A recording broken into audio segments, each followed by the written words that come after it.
اب یہی حدیث امام عبد الرزاق نے اپنی مصنف میں بھی روایت کی اپنی سند سے، حدیث نمبر 9763۔ ترمذی کے علاوہ امام احمد بن حنبل نے بھی روایت کی، جلد اول صفحہ 43 اور 47 پر۔ اسی کو امام عبد بن حمید نے بھی روایت کیا جو امام بخاری کے شیخ ہیں، حدیث نمبر 32 پر۔ اسی کو ابو داؤد روایت کر چکے ہیں، اسی کو امام بزار نے بھی روایت کیا، اسی کو امام ابو یعلا نے بھی روایت کیا، الگ الگ طریق سے۔ یہ الگ الگ طرق اور اسانید سے یہ حدیث آ رہی ہے، اتنا اس پر اجماع ہے، اتنی شہرت ہے اس حدیث کو۔ امام ابن حبان نے یہ حدیث روایت کی نمبر 4478، امام بہقی نے روایت کیا اس کو، امام بغوی نے روایت کیا اور دیگر ائمہ نے بھی اس کو روایت کیا۔ آقا علیہ السلام نے کسی کو بجائے خلیفہ نامزد کرنے کے خلافت کی مجموعی شکل بتا دی امت کو، مجموعی۔ آقا نے فرمایا کہ میرے بعد خلافت 30 برس تک رہے گی، یہ بات بتا دی، جس کو امام ترمذی خود روایت کرتے ہیں اسی باب میں حدیث نمبر 2226۔ آقا علیہ السلام نے فرمایا، حضرت سفینہ مولا رسول اللہ صلی اللہ علیہ وآلہ وسلم روایت کرتے ہیں، قال الخلافت فی امتی 30 سنہ، میری امت میں خلافت یعنی خلافت راشدہ، خلافت حقہ، خلافت صحیحہ 30 برس تک رہے گی، کوئی غصب نہیں ہوگا، کوئی ناجائز کام نہیں ہوگا۔ ثم ملکن، اس کے بعد ملوکیت ہوگی، حکومت و سلطنت ہوگی، وہ خلافت راشدہ نہیں ہوگی۔ ثم ملکن بعد ذالک، اس 30 برس کی خلافت راشدہ کے بعد حکومت و سلطنت ہوگی، ملک ہوگا۔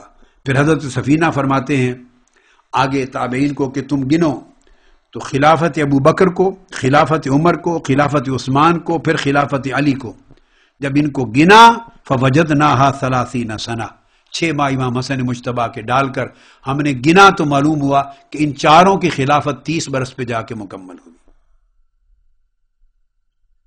قال سعید، سعید بن جمحان جو راوی ہیں حضرت سفینہ سے، تو سعید بن جمحان آگے بیان کرتے ہیں کہ میں نے عرض کیا کہ ان بنی امیہ یزعمون ان الخلافۃ فیہم، کہ بنو امیہ سمجھتے ہیں کہ ہم بھی اسی طرح خلفاء راشدین ہیں، ہماری خلافت بھی حقہ، صحیحہ اور ثابتہ خلافت ہے۔ تو حضرت سفینہ نے جواب دیا، قال کذبوا بنو الزرقاء بل ہم ملوکن، وہ خلفاء راشدین نہیں ہیں، وہ بادشاہ ہیں، حکمران ہیں، سلاطین ہیں۔ اب اگر بات یہ ہے کہ اگر کسی نے معاذ اللہ اہل بیت کے خلاف حدیث گھڑنی ہو تو وہ ثم ملکن بعد ذالک کیوں کہے کہ بعد میں ملوکیت ہوگی؟ وہ پھر آگے بھی خلافت کو چلائے، 90 برس بنو امیہ کے رہے تو 30 کیوں کہے، 120 برس کہے گا؟ اگر نہیں، صحابہ کرام عدول تھے، حق کہنے والے تھے۔ تو یہ امام ترمذی نے بھی جو روایت کی اس سے یہ ثابت ہوا کہ آقا علیہ السلام نے کسی کو خلیفہ نامزد نہیں کیا۔ پھر سیدنا فاروق اعظم کے علاوہ اگلی حدیث حضرت علی شیر خدا سے مروی، مولا علی شیر خدا اور عمر فاروق رضی اللہ تعالیٰ عنہما دونوں فرماتے ہیں لم یعہد النبی فی الخلافت شیئا، حضرت مولا علی شیر خدا کا بھی ارشاد کہ رسول پاک صلی اللہ علیہ وآلہ وسلم نے خلافت کے باب میں کوئی وصیت نہیں فرمائی تھی، کسی کو خلیفہ مقرر اور نامزد نہیں کیا تھا۔ اور امام ترمذی فرماتے ہیں یہ حدیث حسن ہے۔ یہ تھا پورا قول جس کو تمام ائمہ صحاح ستہ اس حدیث پاک کو روایت کر رہے ہیں اور صحابہ کرام سب کی تائید حاصل ہے۔ سیاستہ کی حدیثیں دینے کے بعد اس طرح چند ایک منتخب احادیث میں چاہتا ہوں کہ اب اہل تشیع کی کتب کی دے لیں، اہل تشیع کی کتب سے معتبر ریفرنسز دے لیں۔ اب سب سے پہلا حوالہ جو اس باب میں دینا چاہ رہا ہوں وہ بہت اہم ہے، وہ معروف کتاب ہے حضرات شیعہ کی، امام الطائفہ طوسی کی تصنیف، ان کا نام ہے علامہ ابو جعفر محمد بن حسن بن علی الطوسی. ان کی وفات 460 ہجری میں ہوئی اور بہت بڑی معتمد کتاب ہے تلخیص الشافی. اب ایگزیکٹلی جس طرح سیدنا عمر فاروق رضی اللہ تعالیٰ عنہ سے ان کے صاحبزادے نے عرض کیا کہ آپ خلیفہ مقرر نہیں کریں گے آپ کے بعد، تو آپ نے فرمایا نہیں، رسول اللہ صلی اللہ علیہ وسلم کی سنت خلیفہ نامزد نہ کرنا ہے، ابو بکر صدیق کی سنت نامزد کرنا ہے. دونوں راستے میرے پاس ہیں مگر میں اعلیٰ راستے کو اپناؤں. اب یہی واقعہ روی عن ابی وائل والحکیم، ابو وائل اور الحکیم سے روایت ہے، عن علی ابن ابی طالب رضی اللہ تعالیٰ عنہ علیہ السلام. یہ پھر یاد سے ریفرنس لے لیں. میں نے بہت سے لوگوں کو سنا ہے بس وہ بیٹھ کر ٹی وی پہ باتیں کرتے چلے جاتے ہیں، صرف باتیں کرتے چلے جاتے ہیں، کوئی حوالہ نہیں بتاتے کتاب کا، کسی مصنف کا، کسی کتاب کی شکل بیان نہیں کرتے، کوئی جلد، کوئی صفحہ، کوئی روایت، کوئی سند، بس ایسے قصہ کہانیوں کی طرح مکذوبات بیان کرتے چلے جاتے ہیں. جو بات کی جائے سند سے کی جائے، حوالے سے کی جائے، تحقیق سے کی جائے مکمل، تاکہ سننے والے کو پتا ہو کہ کہنے والا جو کچھ کہہ رہا ہے کہاں سے کہہ رہا ہے. گپ شپ ہے، من گھڑت ہے، اپنی کتابوں کی موضوعات باتیں ہیں، یہ اس کی کوئی سند اور صداقت اور صحت ہے؟ اس لیے پھر سن لیجئے، امام الطائفہ ابو جعفر محمد بن حسن الطوسی تلخیص الشافی، اس میں وہ بیان کرتے ہیں کہ سیدنا مولا علی المرتضیٰ، یہ بھی اسی وقت جب آپ پر ضرب ہو گئی شہید ہونے والے تھے، اس وقت آپ سے پوچھا گیا انہ قیل لہ الا توسی، اے امام علی مقام سیدنا علی المرتضیٰ، کیا آپ وصیت نہیں فرمائیں گے کہ آپ کے بعد امام اور خلیفہ کون ہوگا؟ اس کا جواب سنیے. مولا علی المرتضیٰ نے فرمایا قال ما اوصى رسول اللہ صلی اللہ علیہ وآلہ وسلم، نہیں، رسول اللہ صلی اللہ علیہ وسلم نے کسی کے حق میں خلافت کی وصیت نہیں فرمائی تھی. یہ عقیدہ ہے مولا علی شیر خدا کا.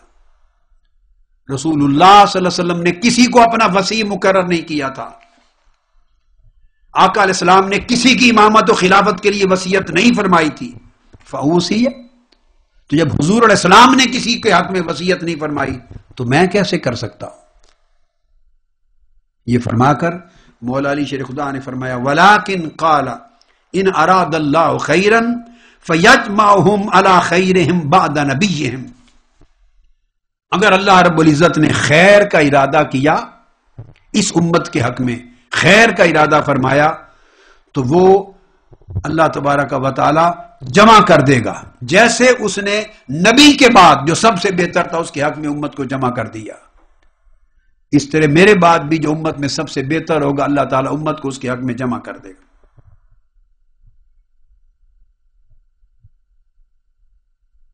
پھر اس کے بعد یہ ایک اور روایت ہے جو ساکوا بن سوخان سے ہے، اسی کتاب پر دوسری روایت آئی ہے کہ جب ابن ملجم لعنت اللہ علیہ، جب اس نے وار کیا سیدنا مولا علی شیر خدا پر کرم اللہ وجہ الکریم، آپ شہید ہونے سے پہلے لما ضرب علی علیہ السلام دخلنا علیہ فقلنا یا امیر المؤمنین استخلف علینا. ساقبہ بن سوخان کہتے ہیں جب آپ پر وار ہو چکا، آپ زخمی ہو گئے، آپ کی شہادت سے قبل ہم آپ کے پاس حاضر ہوئے، کئی آپ کے خدمت گزاران، اور حاضر ہو کہ ہم نے عرض کیا کوفہ میں اے امیر المؤمنین استخلف علینا، ہمارے لیے اپنی طرف سے خلیفہ مقرر فرما دیجئے کہ آپ کے بعد خلیفہ کون ہوگا. قال لا، مولا علی شیر خدا کرم اللہ وجہ الکریم نے فرمایا نہیں مقرر کروں گا، وصیت نہیں کروں گا. اب یہ بات بتائیے، اگر امامت اور خلافت وصیت کے ساتھ ہوتی تو مولا علی شیر خدا نے معاذ اللہ انحراف کیا اس اصول سے یا نہیں؟ اور وصیت لازمی ہوتی نئے امام اور خلیفہ کے تقرر کی تو معاذ اللہ مولا علی شیر خدا نے وصیت ترک کر کے کتنے بڑے گناہ کا ارتکاب کیا. استغفر اللہ استغفر اللہ استغفر اللہ. بات سمجھانے کے لیے کہہ رہا ہوں، کوئی گناہ نہیں کیا، مولا علی شیر خدا کا یہ عقیدہ ہی نہیں تھا کہ کوئی وصیت کی جاتی ہے امامت اور خلافت کی، یہ بعد میں گھڑا گیا صدیوں پہلے۔ اس وقت مولا علی شیر خدا کو بھی خبر نہیں ہوگی کہ صدیوں بعد گھر کی عقیدہ ہماری طرف منسوب کر دیا جائے گا۔ آپ کے سامنے سنت رسول اللہ، سنت مصطفیٰ اظہر من الشمس، سفید دن کی طرح کلیئر تھی۔ یہی بات فاروق اعظم کہہ رہے ہیں، یہی بات دیگر صحابہ کہہ رہے ہیں، یہی بات سیدنا علی شیر خدا کہہ رہے ہیں۔ اس مسئلہ پر خلفائے اربعہ سمیت صحابہ کرام اور اہل بیت اطہار میں کوئی اختلاف نہیں تھا اس بات پر کہ آقا علیہ السلام نے کسی کے حق میں وصیت نہیں فرمائی اور کوئی وصی رسول نہیں ہے اور حضور کا نامزد کردہ خلیفہ نہیں ہے، اس پر کوئی اختلاف نہیں تھا۔ چنانچہ آپ نے فرمایا میں وصی اور خلیفہ مقرر نہیں کروں گا۔ کیوں؟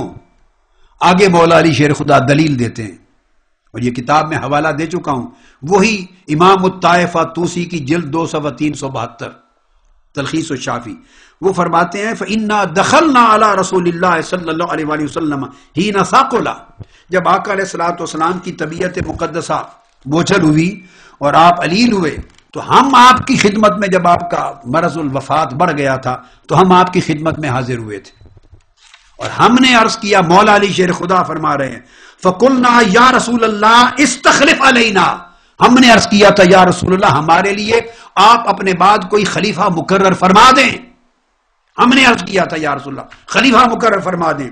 فقال لا، آقا علیہ السلام نے فرمایا میں اپنے بعد کسی کو خلیفہ مقرر نہیں کرتا۔ اب یہ حوالے میں سنی کتابوں سے نہیں دے رہا ہوں، وہ صحیح بخاری، مسلم، ابو داؤد، ترمذی سے ایک ایک دو حدیثیں بیان کر چکا۔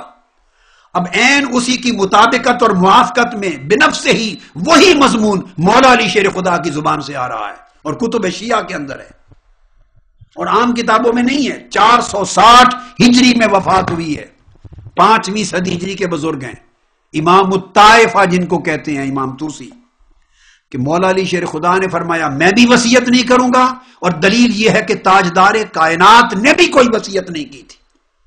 ہمارے عرض کرنے کے باوجود یا رسول اللہ استخلف علینا، ہمارے لیے کوئی خلیفہ مقرر فرما دیں۔ فقال اللہ، میں مقرر نہیں کرتا۔ کیوں؟ انی اخاف ان تتفرقوا کما تفرقت بنو اسرائیل عن ہارون، اگر میں کسی کو مقرر کر دوں تو مجھے خدشہ ہے کہ تم بنی اسرائیل کی طرح متفرق ہو جاؤ گے، ٹکڑوں ٹکڑوں میں بٹ جاؤ گے۔ ولیکن ان یعلم اللہ فی قلوبکم خیرا اختارکم، اگر اللہ پاک نے تمہارے دلوں کو خیر پر پایا تو اللہ پاک تو تمہارے لیے خود ہی بہتر خلیفہ مقرر کر دے گا، تمہارا اجماع کر دے گا کسی بہتر خلیفہ پر۔ امت اپنی رائے اور مشاورت کے نتیجے میں خود اچھے نتیجے پر پہنچ جائے گی جو منشا الہی ہوگا۔ تو میں اللہ کی منشا پہ چھوڑتا ہوں اور اللہ کی منشا کنٹرول کرے گی امت کے دلوں کو اور امت کے فیصلوں کو، وہ خود بخود صحیح فیصلہ ان سے لے لے گا اللہ۔ یہ مولا علی شیر خدا کا فرمان۔